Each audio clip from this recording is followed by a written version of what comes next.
Hello everyone, I welcome you all to the topic various constituents in plant substances, which is also called as phytoconstituents. Phytoconstituents are nothing but the chemical substances which are obtained from the plants. As we all know, plants form the major source for many of the drugs. Phytochemistry is a chemistry of the plants, plant products and natural substances. We have an important topic called as active principle. Chemical constituents which is responsible for the therapeutic effect is called as active principle. Medicinal value of the plant totally depends upon the nature of the chemical constituent present. Constituents in plant depend upon the species of the plant, habitat and soil, height at which they grow and various seasons. Constituents reach a peak level at certain time in certain parts. Therefore, pharmacopoeians recommend the use of different parts of the plant accordingly. When a particular constituent is more in a particular part of a plant, that totally depends upon the season at which they grow. So, the pharmacopoeians also say us to collect a particular constituent in a particular part at a particular time, because at that particular time the quality of that particular constituent in that plant will be more. The quality of the drug means the amount of the medicinal principles contained in the drug is called as the quality of the drug. The medicinal principles which are useful for the medicine, that quality of the drug is the amount of the medicinal principles.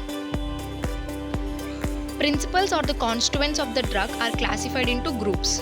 They are classified into carbohydrates, they are lipids, alkaloids, glycosides, tannins and tannic acid, oils, resins, gums and the vitamins also. The oils, resins, gums are the external exudate of a plant. We have carbohydrates and their characteristics. What are carbohydrates? As we all know, the carbohydrates are nothing but they are the polyhydroxy, aldehydes and polyhydroxy ketones and their condensation products. The carbohydrates contain carbon, hydrogen and oxygen. The ratio of the hydrogen and oxygen is 2:1. The water content in the carbon dioxide carbohydrates will be more. Hence the hydrogen ratio will be 2:1. Where the 2 stand for the hydrogen and 1 for the oxygen. The general chemical formula of carbohydrates is CnH2O, but there are many exceptions. On heating of the carbohydrates, they lose the water content, the hydrogen content will be lost and black mass is left behind, which is nothing but the carbon. More abundantly in storage regions of the plants. The carbohydrates are mainly present in the storage regions of the plants. They are classified into sugars, non-sugars. A sugar, they are soluble carbohydrate food matters, usually sweet to taste. The soluble carbohydrates are monosaccharides and oligosaccharides and trisaccharides, where the oligosaccharides and trisaccharides are the galactose and monosaccharides, they are the simplest carbohydrates. These cannot be hydrolyzed further into the simple ones. Hence, they are called as monosaccharides.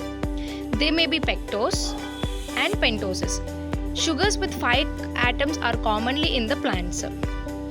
They are arabinose and ribose. Hexose are nothing but sugars with 6 carbon atoms. Examples of the hexose is glucose and fructose. Glucose is present in all green plants, where the fructose occurs in the fruits and galactose. Oligosaccharides, the term under the oligosaccharides we have disaccharides and trisaccharides. Disaccharides are the sucroses, it is widely distributed in some plant tissues, and trisaccharides are raffinose, it contains in very small quantities. Next we have non-sugars. Non-sugars are nothing but which are not sweet to taste and which are insoluble. Insulin, starch grains, glycogen and carbohydrates are the non-sugars.